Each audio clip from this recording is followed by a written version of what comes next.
Hello friends, and welcome to The Hanged Man in the Moon. If this is your first time here, welcome. Thank you for coming. I'm pleased to meet you.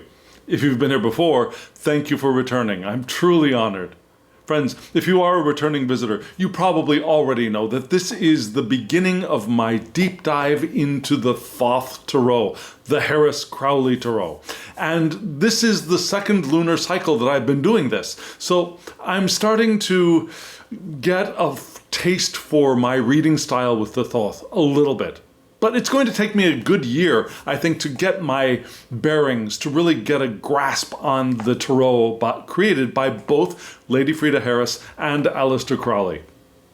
And I think it's a brilliant tarot. I think it's the artwork by Lady Freda Harris I love. I've always loved her artwork.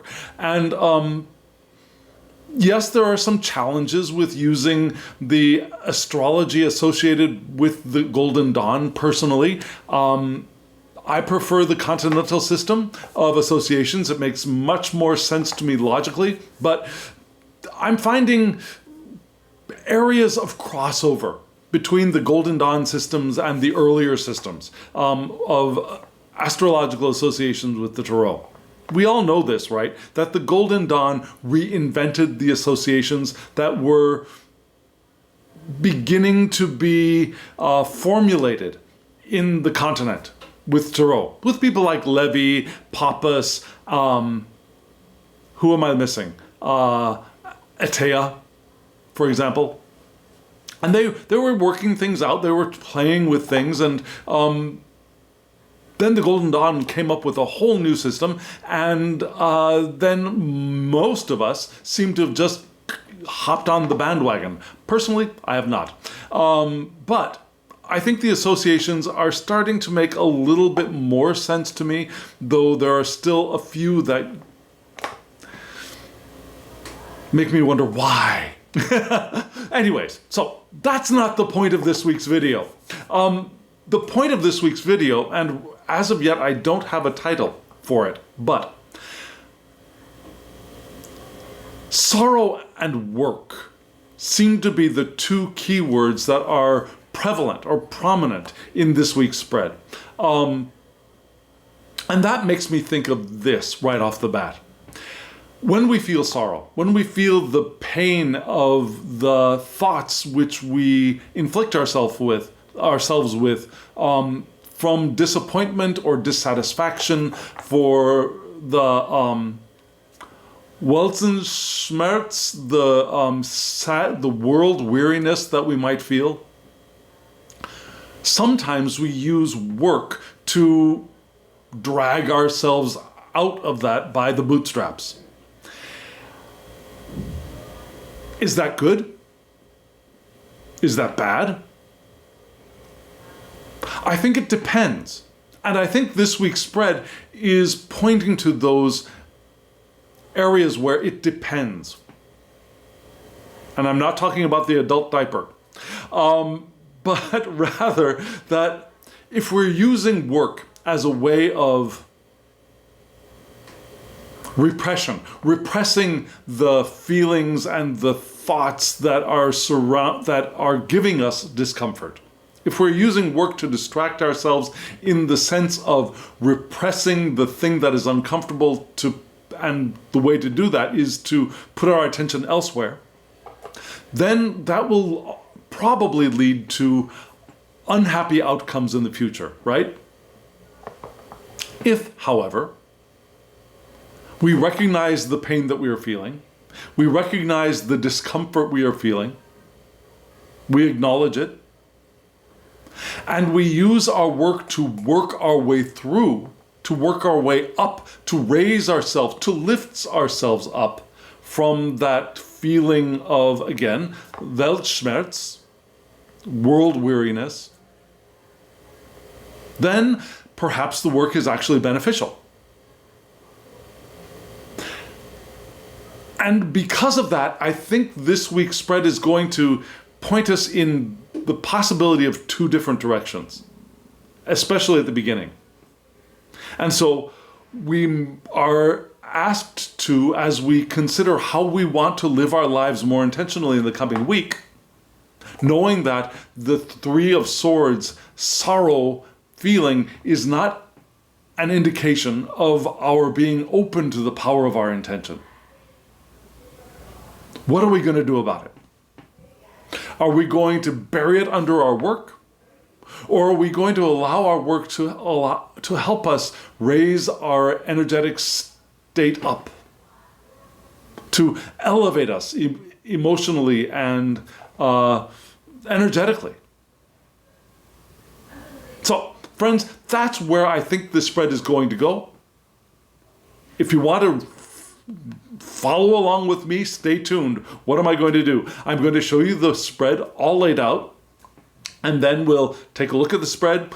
I'll show you the parts just in case you're new here, and then we'll launch into the beginning of the reading of the spread. Are you ready for this journey? Here we go.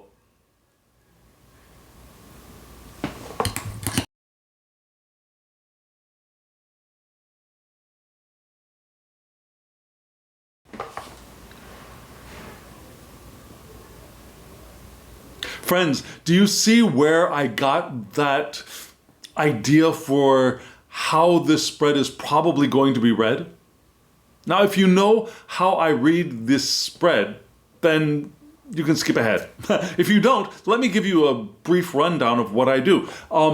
You see that there were 6 cards at the very center of the spread, 3 above, 3 below. Now, the center card of those 2 sets of 3, the center cards are the main idea, the main message of that section of cards. So I read that section from the center, and then I look at the card to the left, which gives us some more information, some more detail, or some modification of that central card. And then I look at the card on the right, which helps us to modify or to color the other 2 cards that were beside it. And we look at the 3 cards above and the 3 cards below. And the above is the conscious area of our lives, the place where we are putting our attention, the area that we are focusing on to live our lives more intentionally in the coming week. And then the 3 below are either unconscious or below the surface information. And then you saw that there were 4 cards on the sides, right? Upper left, upper right, lower left, lower right. Those are cards for the 4 Western elements: fire, air, water, and earth, in that order. And so that's why I call this my elemental spread, because yes, there are 6 main cards in the center which give us the main message, but then we have these 4 cards for the 4 elements. The fire for the passions, the air for our thoughts and what we're looking at, our vision, the water for our emotions and our intuition, and then the earth for our work and our health and how we are in the world, our resources as well, right? Spirituality can also be with the fire. I skipped that, I think. So, friends, then you saw 2 cards at the very, very sides, right? Can't forget those 2 cards from the I-Ching.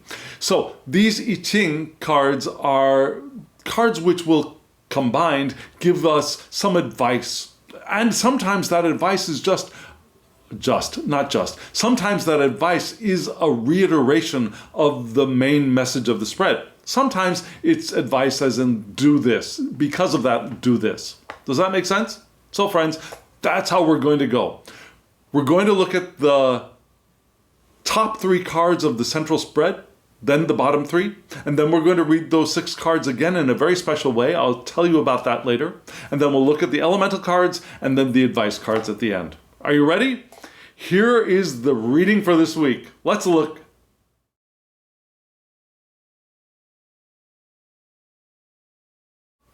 The 3 cards for the conscious area of this week's spread.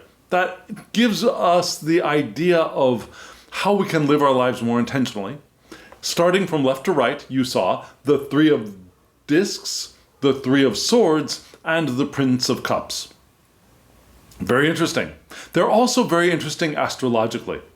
The 3 of discs, which is the works card, is Mars in Capricorn, which is interesting because Mars is exalted in Capricorn. The Three of Swords, sorrow, is Saturn in Libra. And Saturn is exalted in Libra. So we have Mars in its sign of exaltation, right next to Saturn in its sign of exaltation. And then we've got another Mars card. Yeah, the Prince of Cups is Scorpio, which is the domicile of Mars. So we've got two Martian cards right there.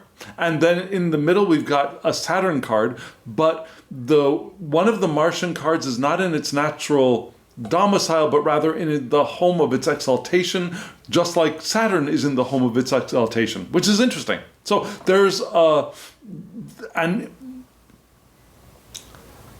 let's play with the idea that there's an equal balance between the Three of Swords and the Three of Discs. Even though swords and discs, air and earth, are elementally incompatible. They fight with each other. And yet these two elementally incompatible cards have both astrologically very similar power behind them. Both are in their exaltation. Interesting, yes? So, how are we going to begin? We're going to begin with the Three of Swords. Oh, also notice that there's a lot of threeness to this week's spread. We've got two threes, we've got two nines, one in the central section and one in the elemental cards, and we've got two ones, one in the central section and then another in the elemental cards. So there's a threeness about this spread. 3 divided by 3 is 1. 3 times 3 is 9, right? So numerologically, there's a lot of threeness here, which is what? It's creation. It's the beginning of a new generation, right? It's the 1 plus 1 equals 3. It's the birth, it's the generative card. Or number, I should say, number. They're cards, but the number is what we're talking about here. So, here we are with the Three of Swords, and we've seen the Three of Swords before. And the Three of Swords, you know, is the card labeled sorrow, and it's Saturn in Libra, which is its exaltation, which is actually a kind of good thing, right? When Saturn is in Libra, we have practicality, balance, and justice, a person who's refined, intellectual, perhaps even tactful, one might say, like a good Libran might want to be. Now, Libra is the natural home of Venus. So Saturn is not normally here, but again, it's the sign of its exaltation. So anything created here, according to Crowley, will be formless and chaotic. Kind of like the background here. What do we see? We see this one large sword pointing up, and there are two kind of bendy swords pointing down, and all three swords are meeting at the center at the flower there.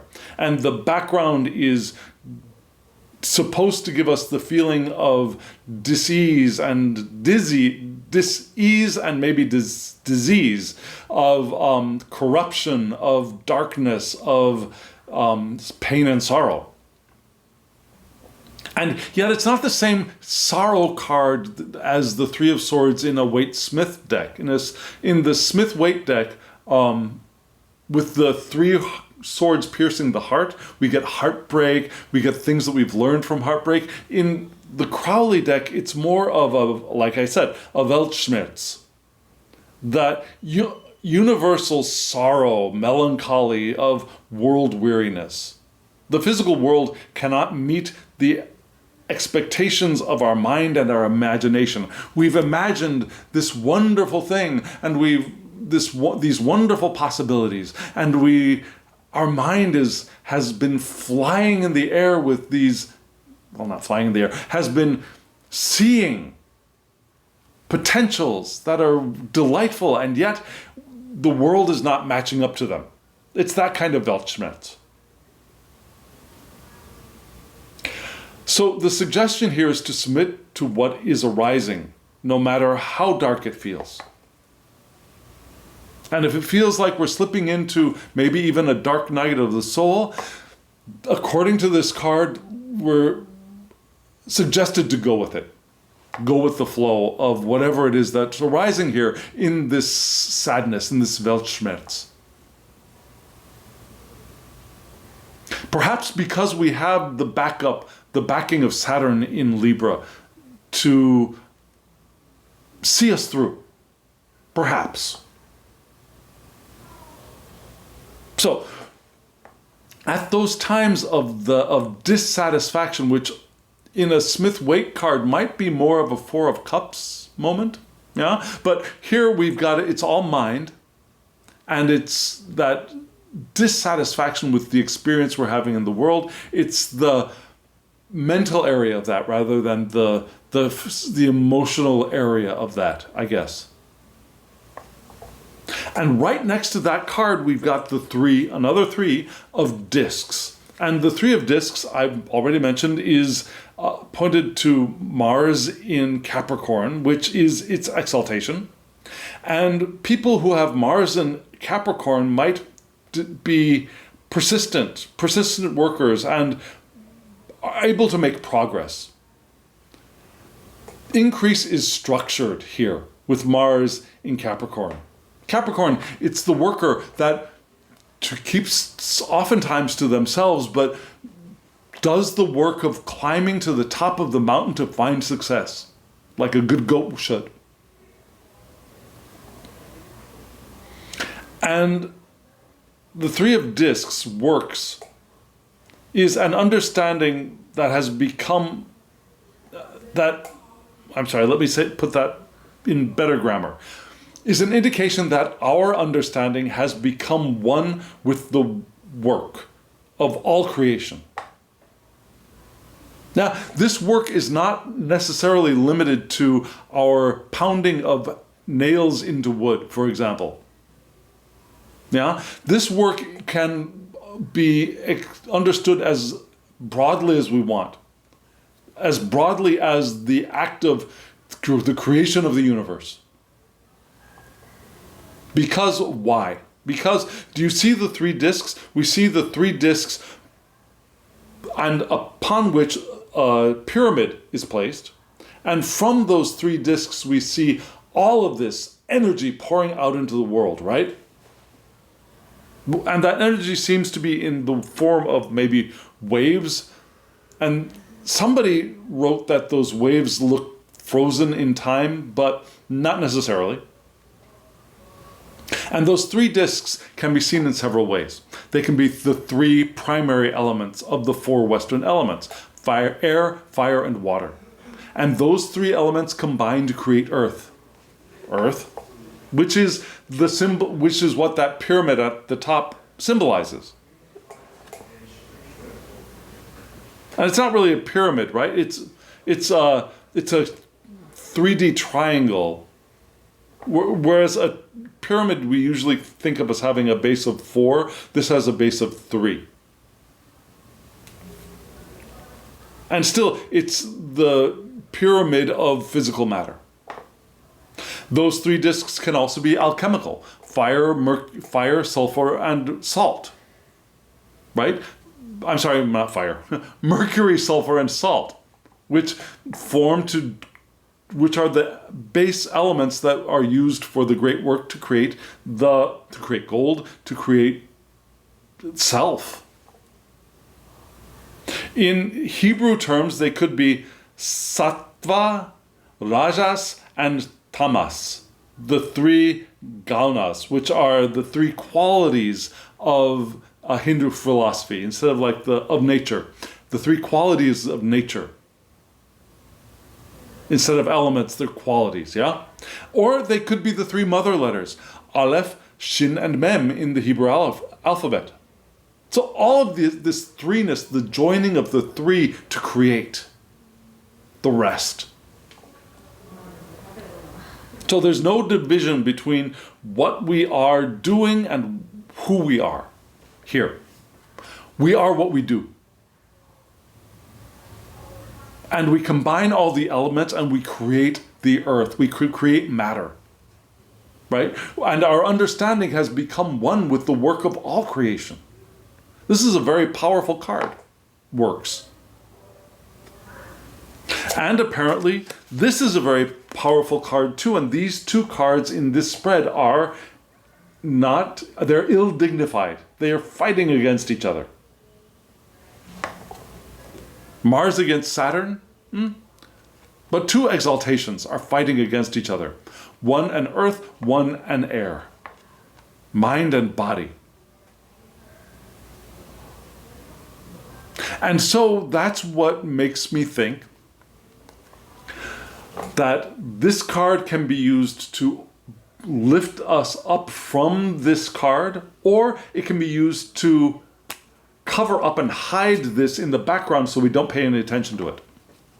And if we remember that elements that we hide in our shadows grow and become monstrous, then that could be problematic.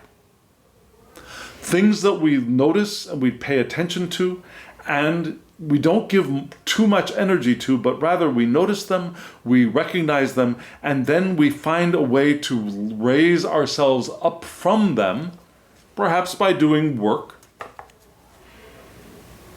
That's a way of transcending the sorrow, the dissatisfaction. And so this third card is very, very important. Because I think this points emotionally to the direction we could go. This is the Prince of Cups, and here we have Mars. And Mars could either uplift Mars here, strengthen Mars here, but it's a water suit, right? And water and air are simpatico. They're not as simpatico as water and earth are, but they get along okay. So it depends on how we're going to read this Prince of Cups card.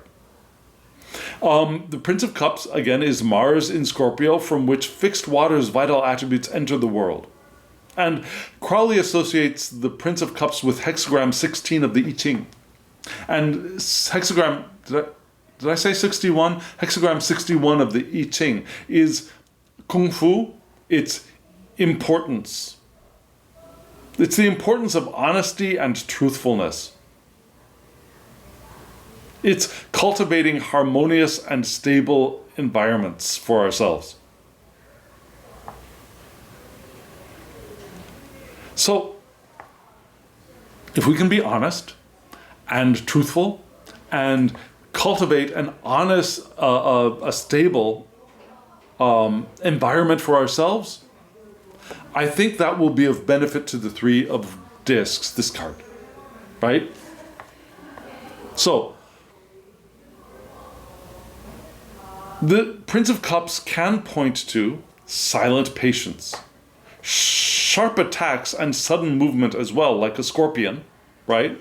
That silent patience of a scorpion to wait for the right moment before pouncing on something to attack, yes. Now, Crowley has a very, very negative appreciation of Scorpio.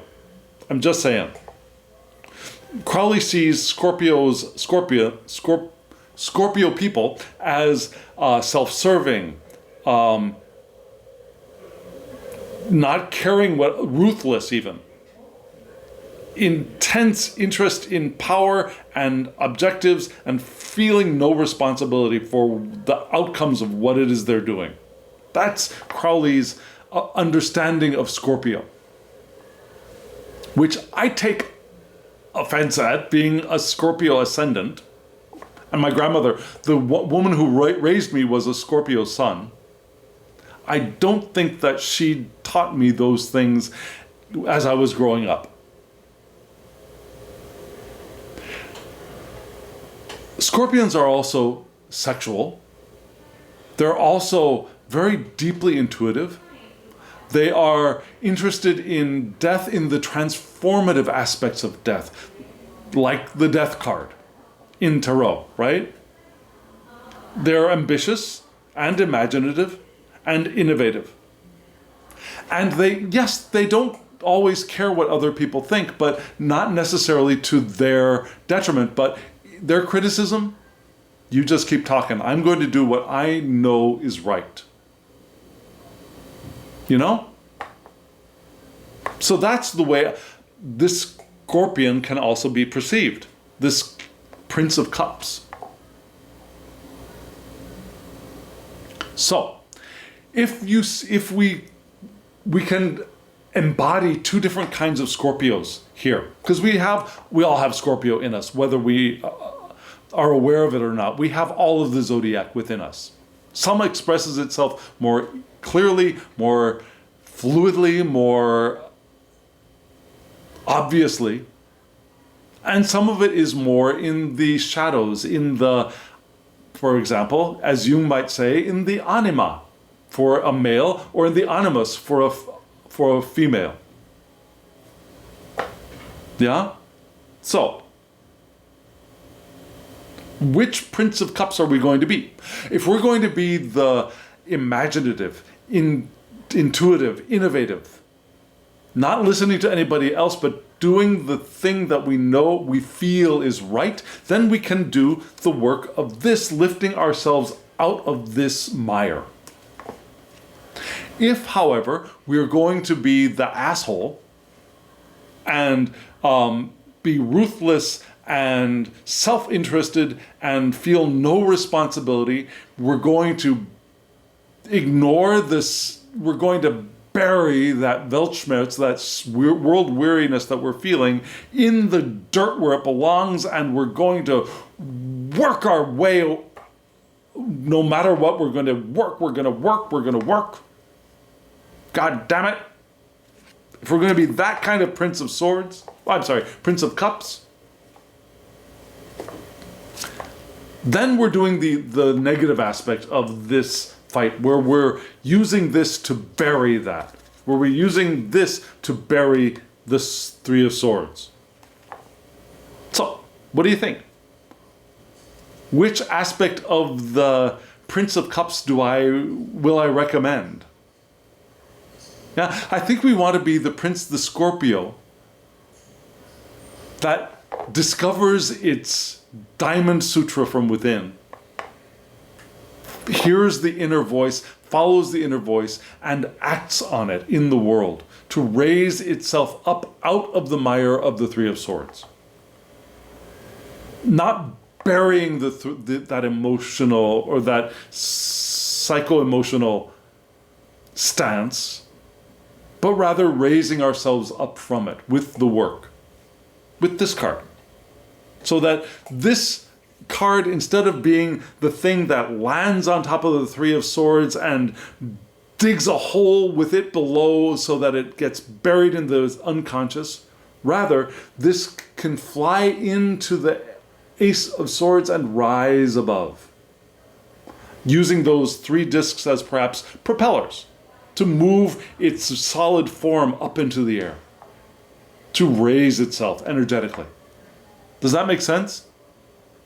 So friends, we've got these three cards. Now we've got three cards in the unconscious, or in the below the surface section of the spread. Let's take a look at those three cards now.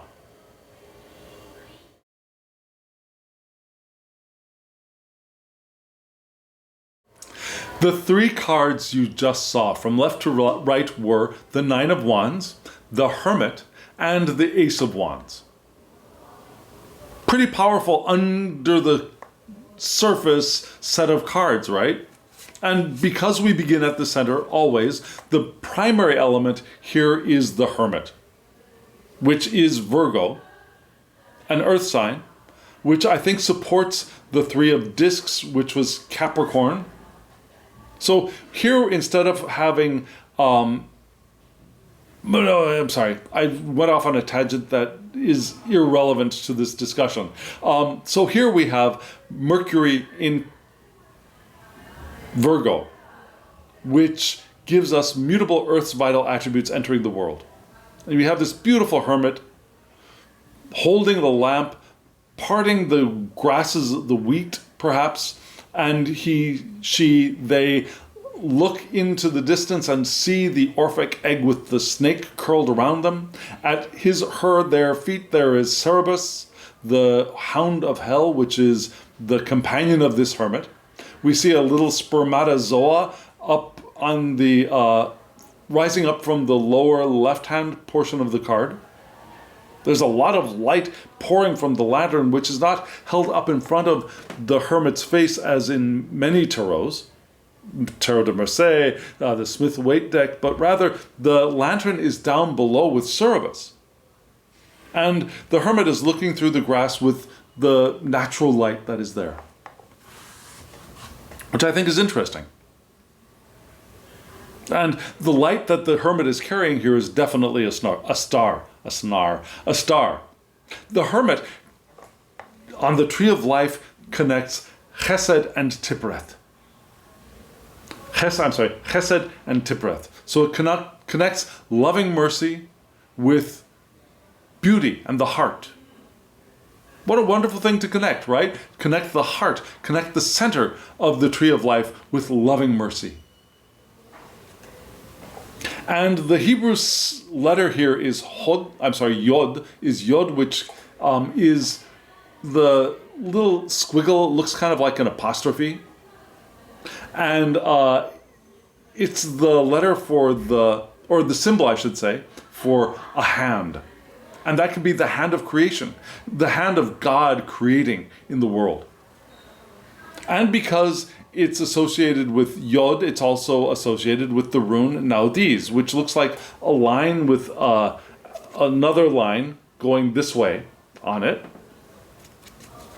And Naudis is desire and need, but also the innovation that comes from need. Think of necessity being the mother of invention. That can also be Naudis. So we've got that. We have a desire, we recognize a need, and we can innovate. That need becomes the engine for our innovation here. And yet, Crowley suggests that we not be moved by outer stimulus. We keep our attention inward. Yeah? Keep silent, keep our own counsel, allow the seed which we have to be fertilized and germinated within the soil of self, perhaps. To retire from current events, don't get bogged down in what's in the busyness and the uproar around us, which might actually be the cause of that Weltschmerz that we were talking about. This is the card of solitary pursuits, going it alone, not getting involved in other people's stuff, doing the fertilization and the germination of our own in things that we're interested in.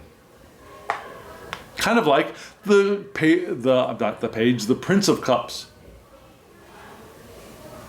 And there can also be practical plans from our introspection. Yeah, we look within and we see possibilities, and that will sometimes lead to practical plans and things to do in the world, which again points back up to the Three of Discs again, right?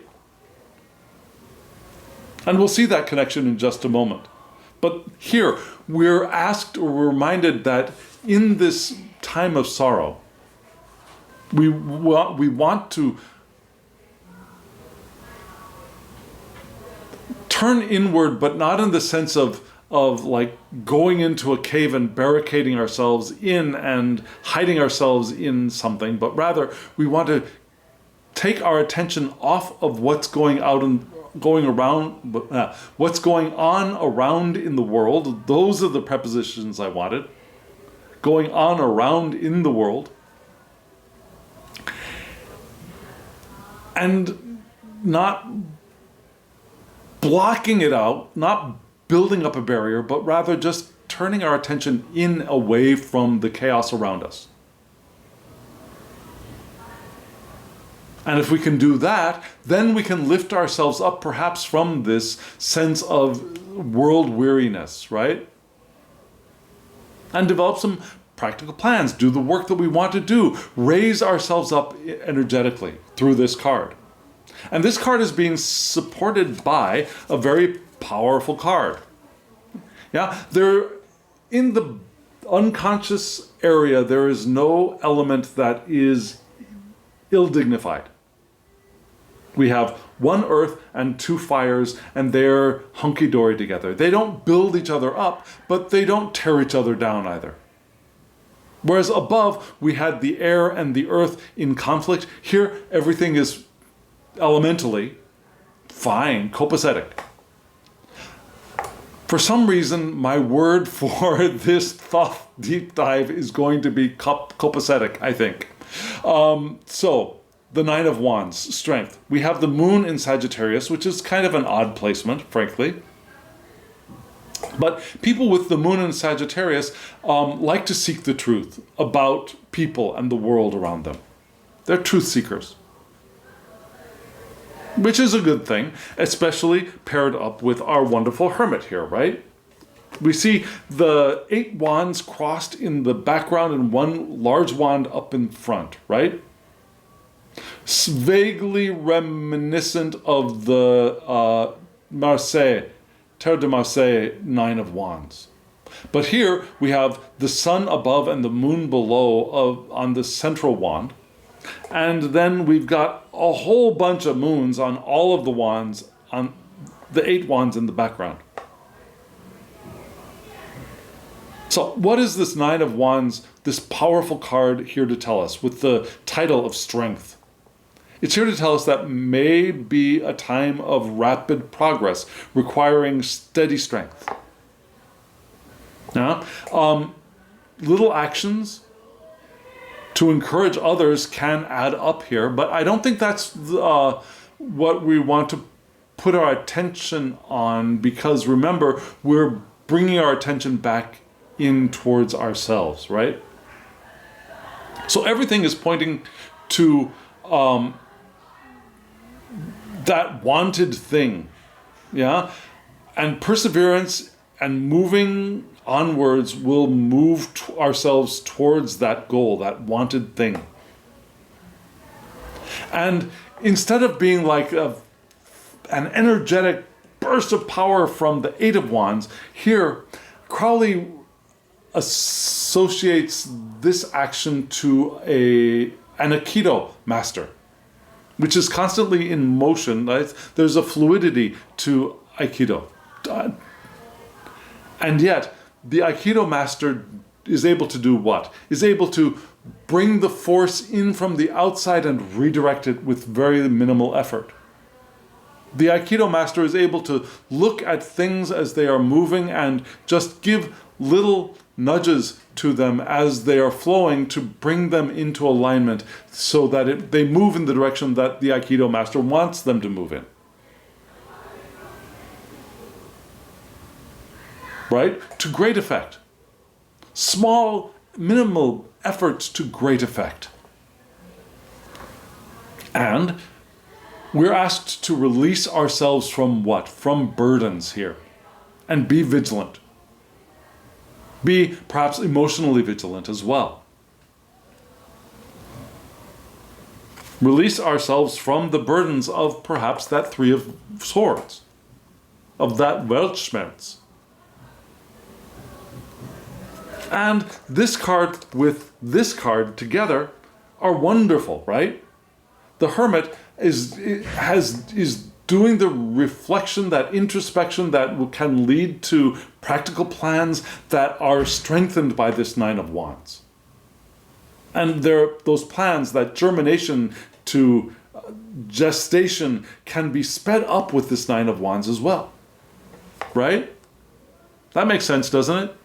And so those 2 cards are even more empowered by this Ace of Wands, which is the root of will.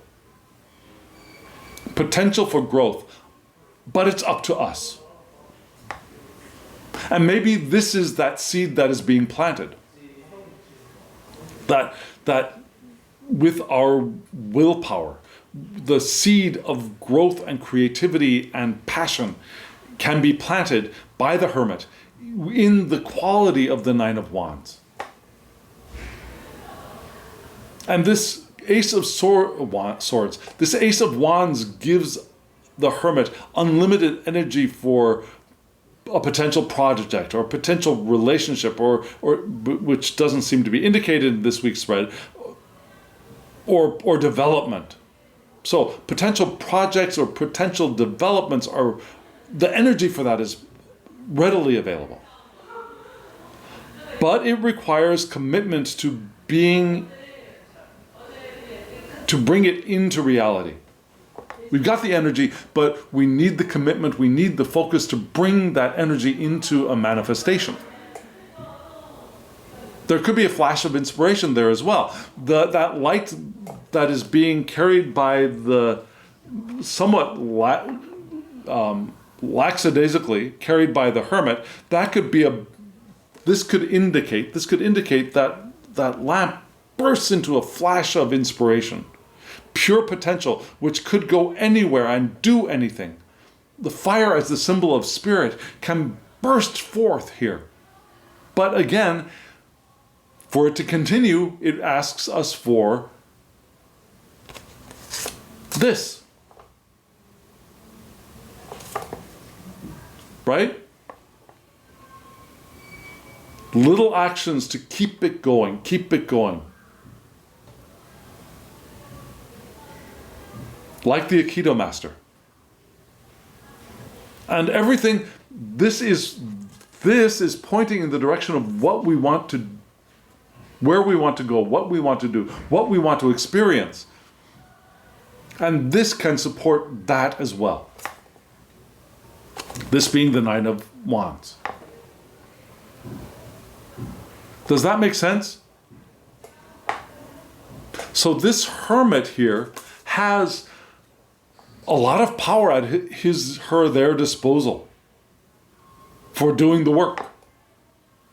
That work, which is, I think, indicated by the Three of Discs, to raise us up from the Weltschmerz with the laser focus of a Scorpio and the intuitive depths of a Scorpio and the death power of a Scorpio. Not the death of the end of life, because life does not end, really. It transforms. And that scythe of transformation of the Scorpio can lift us up from that Weltschmerz, right? With doing the work. I think that makes sense. Now, we're going to read these 6 cards again, like I said, in a very special way. So, we're going to read the 2 bottom cards with the top central card, and then we'll read the bottom central card with the 2 top side cards. I'll show you a picture. Look at that picture. It'll be much clearer. Here it is.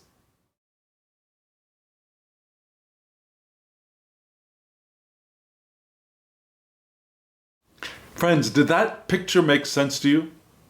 So the first grouping that we're going to read are the Three of Swords, which was the top center, with the 2 side bottoms, yeah, right, with the Nine of Wands and the Ace of Wands. So what does that mean? Well, now remember that the Three of Swords is air, and the Nine of Wands, both wands, are fire. And elementally, fire and air are mutually very, very powerful. They feed each other. So again, we have the Three of Swords, which is that Weltschmerz, which is that world weariness, and to submit to whatever is arising, no matter what it is. And that feeling that anything created will be formless and chaotic.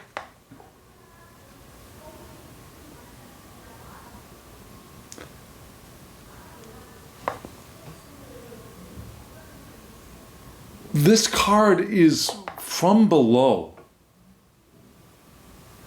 being fed by our desire to create, our desire to do the Nine of Wands and the Ace of Wands, but not seeing the results, not seeing any effect in the world. We know within we feel the strength to do what we want to do. We feel the power, like an Aikido master, to be able to nudge things into place. We feel the Ace of Wands, the root of will, our potential for growth. We know we can be and do and have so much more than we be, do, and have now. That there's some inspiration within that is calling for expression, but we don't see any evidence of it in the world. Swords are seeing as well, right? They're thinking, but they're also seeing. We don't see any evidence in the world, and that is causing sorrow. That doesn't mean that that power within, that Nine of Wands and the Ace of Wands, is that it's wrong, that it's the problem, but rather that our thinking about it, our thinking about what we're seeing in the world is what's giving us problems. Right? If we had perhaps another attitude, if we were open, if we were expectant and faithful to our own intention, power of intention, the lack of manifested evidence in the world would not be a bother, would not be a problem for us, because we know we're evolving into the people that will have those experiences, that will do the things we want to do, that will be the things we want to be, that we will evolve into the ones who will have the things we want to have. We'll be able to open ourselves up to the powerful flow of intention, but right now we ain't doing that. And so instead of resisting this, because resisting this feeling is just going to give it more power and make it grow. That's why Crowley suggests to submit to whatever it is. Which is kind of a hod on the tree of life kind of thing to do. Not the three of, well, it's also a three, which is Binah, which is the wisdom from understanding. The top of the mother pillar of severity. But you travel down that mother pillar of severity, and at the very bottom we get Hod, which is surrender to what is. That's the suggestion of this card, I believe. For us, especially in this week. And so, what do? We do the work of, we empower the hermit within. Right? The hermit within. Not being moved by external stimulus, which is right now sorrowful. And yet we don't cut ourselves off from action in the world. We keep silent. We take the seed that we have, perhaps with the Ace of Wands. We fertilize it. We bring it to gestation. Keeping away from the activity of those around us. Pursuing our pursuits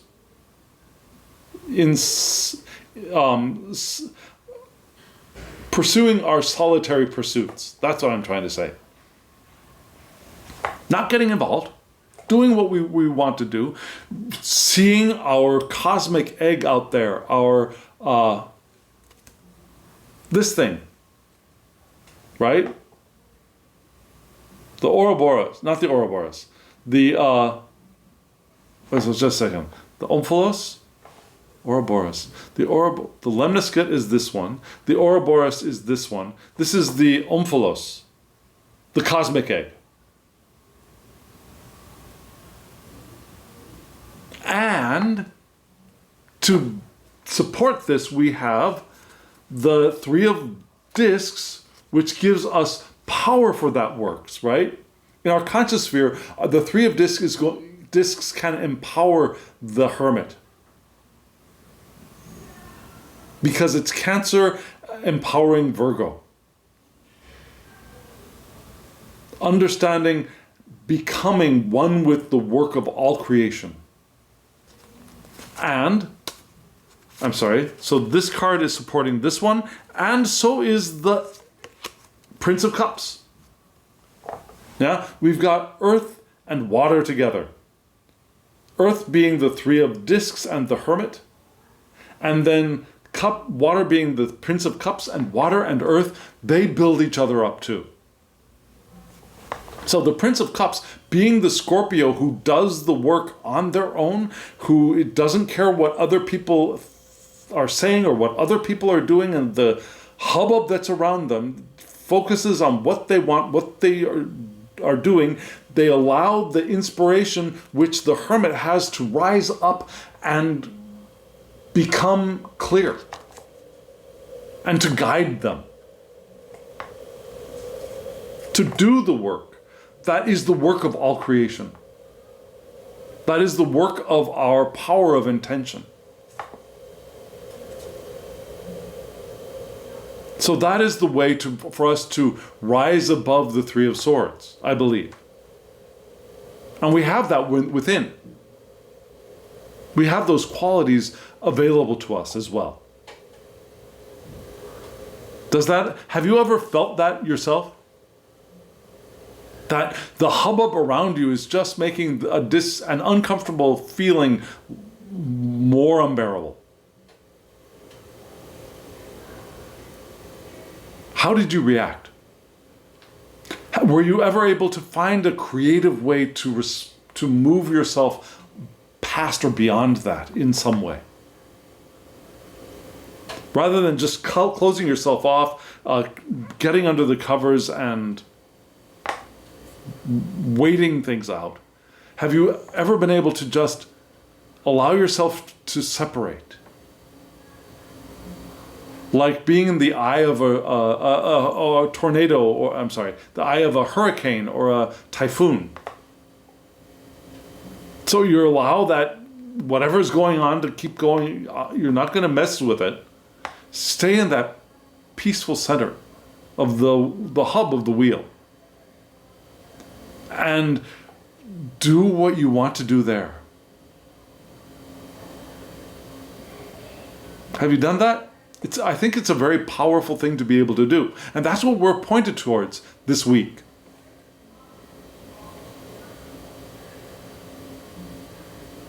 Working out of sorrow.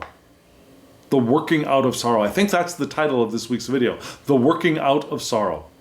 So friends, that was the 6 cards. Now we've got 4 cards giving us the information about the elements. Let's take a look at those 4 cards right now.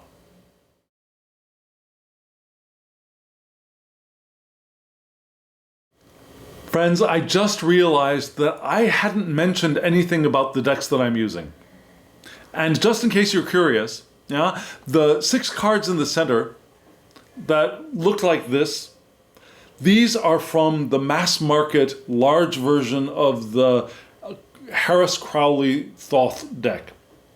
But I trimmed off the borders, I lopped off the side borders and the top border completely, and I trimmed down the bottom border just a little bit. I edged it in purple just because I did, and then this is how it turns out on the back, and I think the backs work out fine trimmed down like this. So you can get this deck, but not in this form. If you want it to be this form, you're going to have to trim it yourself. But so yeah, this is just a standard large version Harris-Crowley deck trimmed down by yours truly. The deck you just saw, that is from what's called the Millennial Thoth. It's produced by Llewellyn. If you're interested in all three of the decks that you see in this week's video are mass market. If you want them, there will be links in the description box below. This deck is the Millennial Thoth. Again, Lo Scarabeo or just Llewellyn. I think it's Llewellyn. And it's an updated version of the Harris-Crowley deck. It's a redrawing. They've eliminated the titles, which I miss. I'm sorry that they eliminated those, but they kept the astrological information in the card itself. So at the bottoms, we don't really get the Hebrew letter in the bottom like we do in the Harris-Crowley deck. We don't get the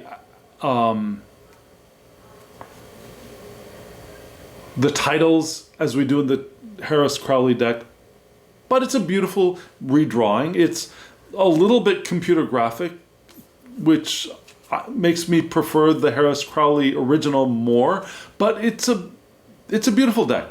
Yeah, it's gorgeous. It's very modern looking, right? And there's something that I just noticed this week. The card stock does not feel very luxe, doesn't feel very expensive. I'm sure it's got a core in it, but the laminating of that core doesn't feel very expensive. And that's okay because the deck is not expensive.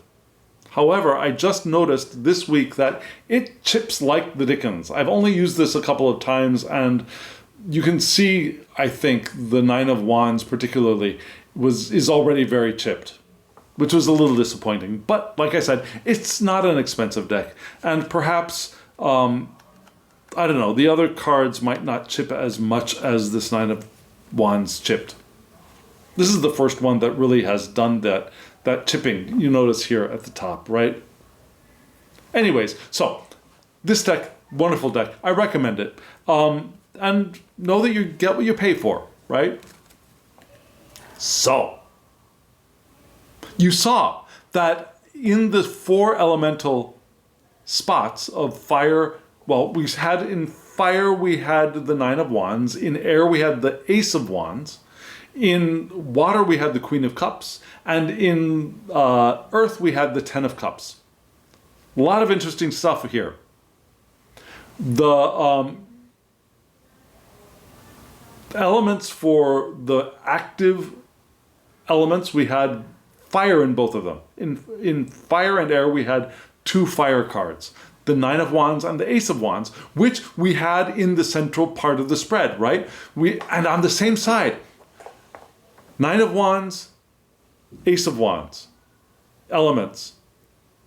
In the bottom row of the central spread, we had the Nine of Wands and Ace of Wands here, right? So that's very interesting. Very, very interesting. Also in the receptive elements, we had water. Yeah, the Queen of Cups is in water, the Ten of Cups is in earth. Which is interesting because there's no elemental ill dignity. The fire being in both fire and air, that's all very powerful. There's not only is there no conflict, it's better than even just being generally neutrally co-creative. The fire in the air and the fire in the fire, they build each other up. Just as the water in the water and the water in the earth build each other up. So there's a lot of elemental power here in this elemental portion of the spread. In addition to those 2 cards being repeating and both on the same side. Can't make this shit up, right? So, in fire, in our passion, in our spirit, in our sexuality, we have the Nine of Wands, which again is strength. So we want to release our passions and our spirit from burdens, and be vigilant that we keep that fire going. To persevere and move onwards towards our goal. But not like the 10 of Wands in a Smith-Waite deck of the guy burdened by all of this stuff, and we're persevering and moving onwards towards the town where I live. It's not that. It's letting go of the burdens to be able to persevere lightly, lithely, to be able, like an Aikido master who is constantly moving again and just tuking things into place. And if we can do that, there can be rapid progress, and we can move steadily with little actions, like the moon in Sagittarius. And then right next to it, well, not right next to it, across the way, in where is our mind, where is our vision, in our air, we have the Ace of Wands again. Now, we're thinking about potential growth. We're thinking about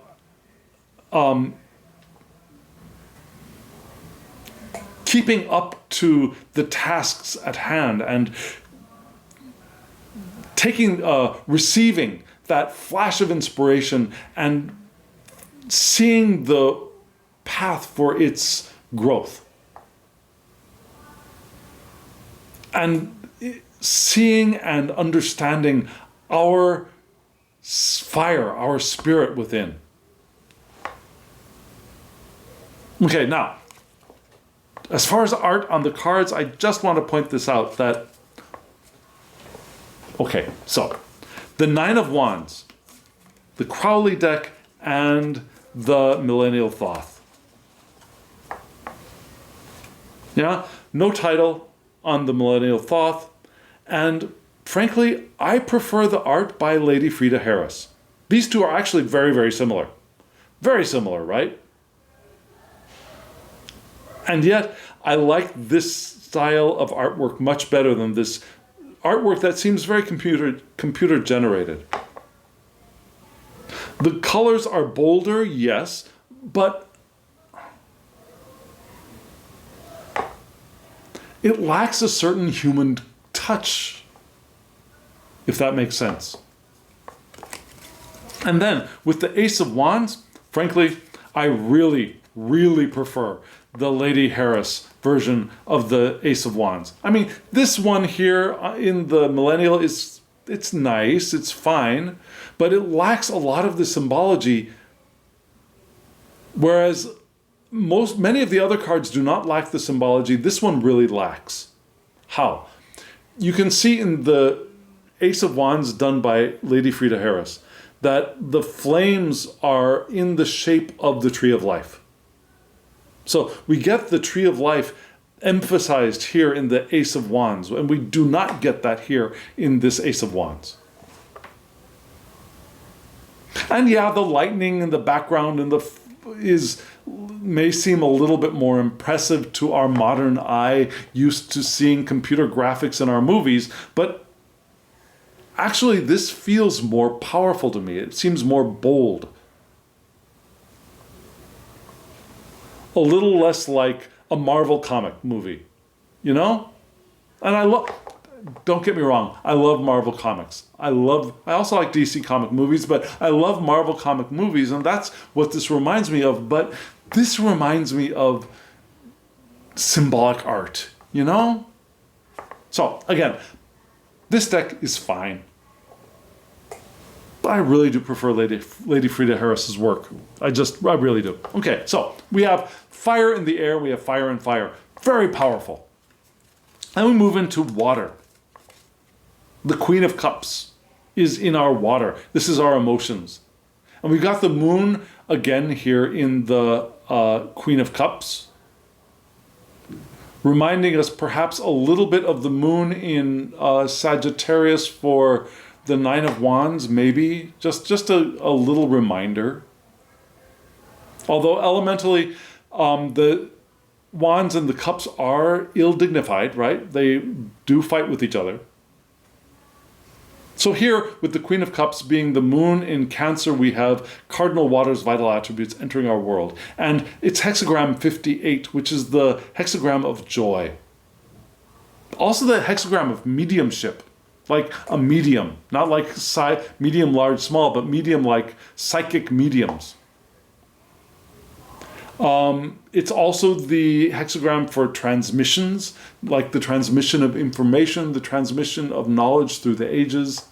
It's also the hexagram of open communication, which the Queen of Cups is traditionally known for. Open communication and empathy and sympathy and emotional exchange, right? So the Queen of Cups is changeable. It's water of water. There's a lot of fluidity here. But it is pure and it's subtle. But it's also like a mirror. There are many times that the Queen of Cups, you never really see who the Queen of Cups is, because what the Queen of Cups is doing is mirroring back for you. And you don't see the person behind the mirror, the true self behind the mirror. And yet the Queen has the desire to smooth the rough waters in the environment, to adopt a stance that mirrors the expectations and requirements of the situation. Like Bruce Lee saying, be like water. Again, he's Kung Fu, but reminding us a little bit of that Aikido master idea from the Nine of Wands. The deepest, purest emotional nature.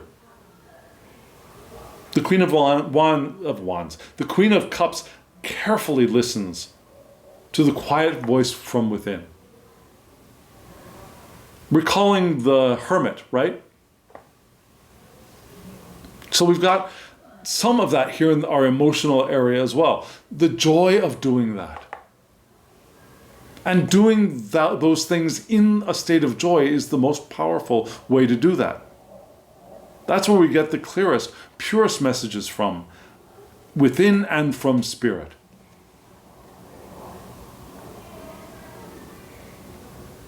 So we want to mirror the expectations and requirements of the situation without confusing ourselves and that which we're reflecting. Or without sublimating ourselves to what it is we're reflecting. Because that could be a danger. Rather, we reflect what is required and we listen to the voice from within and we channel. Here.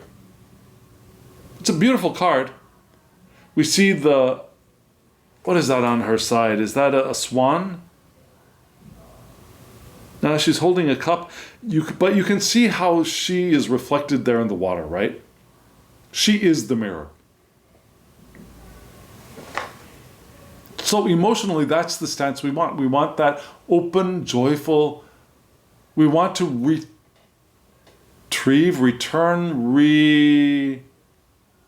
we want to allow our natural joy to reveal itself again in emotions. Because that's who we are. That's who we really are. And that Weltschmerz that our mind has latched onto or who has plunged us into is not who we really are. So we're looking for a way to reclaim our true nature. And so the next card we have here in the Earth suit is actually not such a great card. Now this is the Ten of Cups, satiety, which sounds good, right? We have Mars in Pisces, from which the fixed aspect of mutable water's vital attributes enter our world. And because Mars is here in Pisces, we also have another exaltation of Jupiter in Cancer. Jupiter in Cancer. Moon in Cancer, Jupiter in Cancer.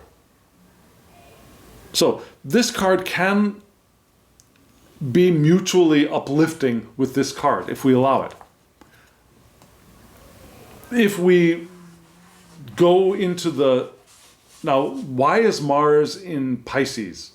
Well, because the third decanate of Pisces is the Scorpio decanate, right? So we've got Mars in its house of Scorpio, the Scorpio decanate of Pisces. So the open, warm, love, deep, emotionally connected and flowing Pisces has a little bit of a sharp corner of their house where Scorpio lives. So there's a potential abrasiveness or sharpness to the Ten of Cups here as well. And some people compare this Ten of Cups to the Nine of Cups in the Smith-Waite deck. The fat guy sitting in front of the row of 9 cups behind him in that smug satisfaction pose, right? I mean, that's just an interpretation. It could also be the pose of, I'm happy.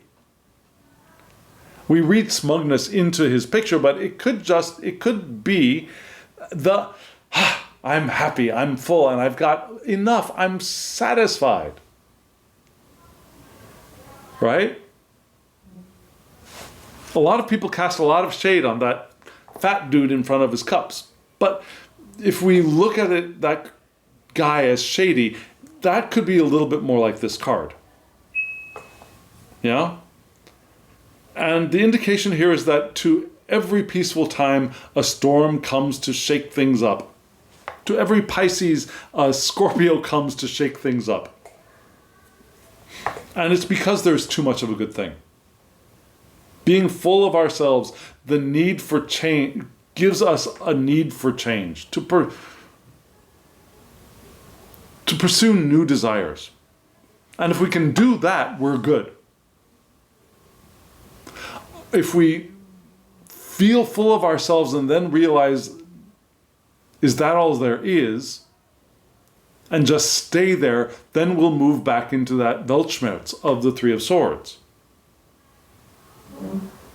So Crowley points to morbid hunger springing from surfeit. Having more than enough brings craving for more. Now, that, again, morbid hunger springs from having more than enough, which leads us into gluttony, right? So there's a happiness here, but now what? So I got all this good stuff, and now what? Now what? Now what? Now what? Now what? So, this cup in the earth section can do one of two things. It can move us forward to start doing the next thing with our pure desire. Or it could have us sit on our haunches and just do the pounding of the table with now what, now what, now what, that morbid desire. Does that make sense?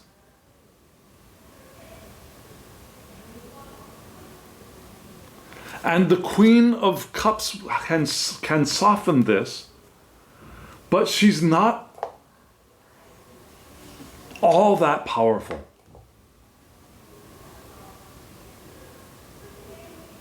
Yeah, the fixed aspect of mutable water can overpower the moon in Cancer if left out of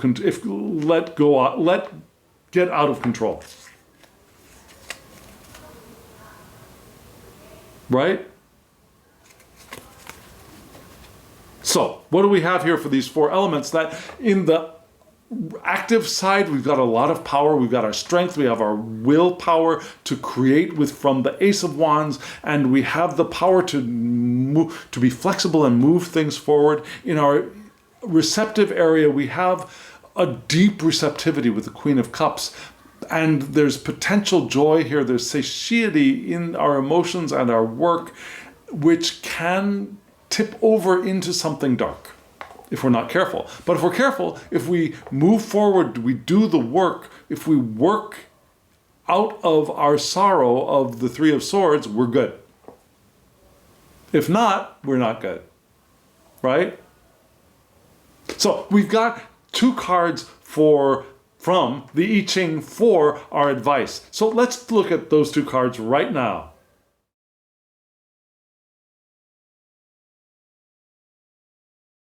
You saw the 2 cards from the I-Ching were from left to right, hexagram 49, which is Ko, revolution, and hexagram 6, Sung, which is conflict. Revolution and conflict. They don't sound very good, do they? We'll get to that in just a moment. But let me just mention this deck. This deck is a not too expensive, actually a fairly inexpensive Oracle deck, mass market, and I've used it before, and it holds up really, really well. It's held up beautifully. Shuffling, no problems. Much better than the Millennial Thoth. Just saying. So, we start off with, and I love the sepia tone images here, especially for the I-Ching Oracle. I love this artwork. And so we start off with Ko, which is revolution. It's lake over fire. Lake over fire, which is water over fire. Those are ill-dignified.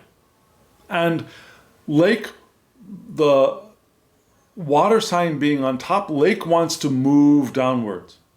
Fire being below, fire wants to move upwards, and they're in conflict. And fire can be buried under and destroyed by a lake, right? And yet, the description for this hexagram is not so bleak. Fire here is striving up against the dark. Remind you of anything in this week's spread? Light and dark of this is also the light and dark of seasonal changes. And right now we're going into the return of the dark, which I know many of you probably are like, oh man, we're losing the sunlight. For me, the return of the dark is a joyous time of year. I love it, which is surprising because my sun is Leo, which is the domicile of the sun. Bright, sunny, born in the middle of summer, and yet I love the darkness and I love the winter. That's why I particularly like late fall. That's my favorite. The process of the return of the dark. I love that. But okay, anyways, so that's what we have here, the seasonal changes. And change when things are out of balance or not in sync is beneficial. That's what this card is here to remind us of. When things aren't in sync, when things are out of balance, when we are in that Weltschmerz, change is a good thing. And it seems like revolution against the natural order, but it might actually be its fulfillment. What looks like a revolution of disruption and disorder might actually be the fulfillment of the order. Like a butterfly, which goes into a cocoon and basically digests itself before it becomes the butterfly. That looks like a lot of disorder and revolution against the natural way of things, and yet it is the fulfillment of its intent, of its intention to fly and be free and be beautiful and eat sugar. So it's a time for testing of our intention and purpose. Evolution or revolution, which is it? Are we here evolving or are we revolving? Are we revolution? Is it a revolution of destruction? We want to embrace change and find our balance here. That's what it's suggesting. And allow that fire from the Ace of Wands to rise up from and within the darkness. Not trying to cover the darkness, we want to rise up from and through it like a phoenix. That's a good image, like a phoenix, which rises up from the ashes, which is a fulfillment of its death, right? And so the next card we have here is hexagram 6. What is that? Just a second, what is that? It looks like a house with trees on a mountain, at the bottom, and then there's a bigger mountain in the background. Maybe. This is conflict or dispute. The hexagram is heaven over water. Now, heaven is air, water is water.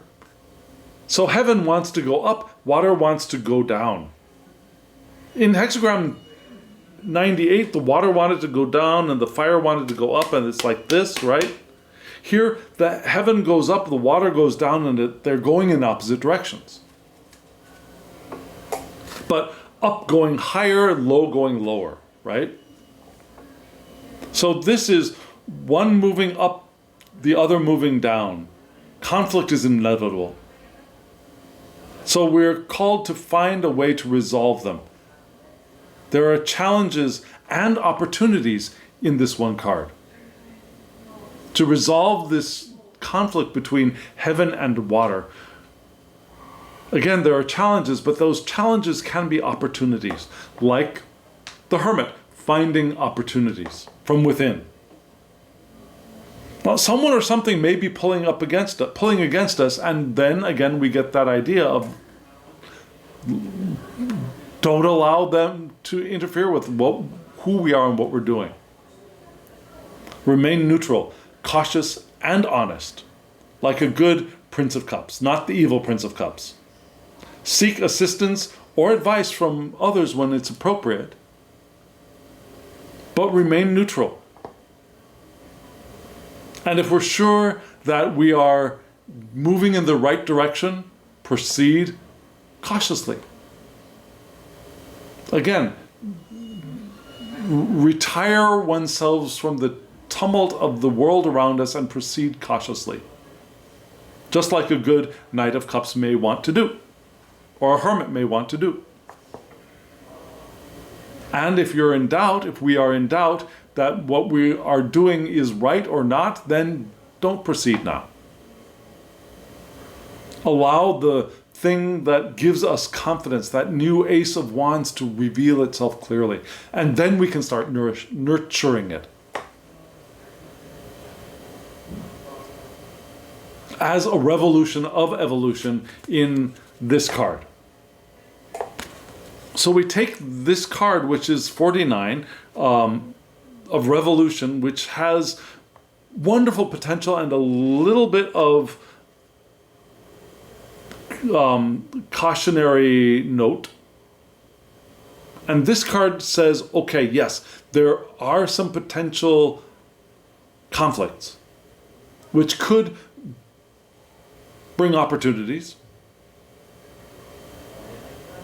So we want to be cautious, we want to be careful, and know that we are doing what we feel is right, that we have confidence in what we have selected to nourish and nurture and fertilize and germinate. Yeah? And if we're not, we need to do a little bit more of the work of the hermit and do a little bit more introspection. So that the real wand, the one true wand well, there is no one true wand. There are many true wands, but the one that is the most current reveals itself the most clearly. Right? So friends, there it is. That's the reading for this week. Does that make sense? If it does, let me know in the comments below. If it does not, let me know in the comments below. I'd love to hear from you. And friends, thank you very much for hitting that thumbs up button. It really does help the channel. And thank you for subscribing. It helps the channel, and I hope it helps you too.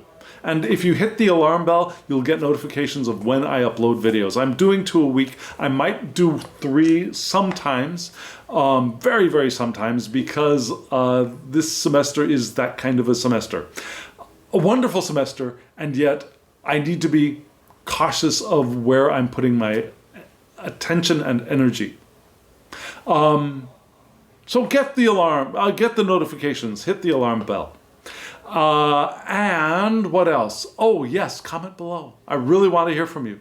If you want a reading from me, my email address is below, thehangedmaninthemoon@gmail.com. Shoot me an email, we'll get you a reading. Or you can just ask for a reading in the comments below, and we will figure out a way for us to hook up. I hope that doesn't sound weird, to connect on another platform as well. A little more private, okay? So friends, there we are. Thank you for joining me on this journey. Thank you for joining me on this journey of, what did I call it? Of working it out from sorrow, working out sorrow. I had a good title there. I'll have to go back and watch the video to find the title. So friends, thank you.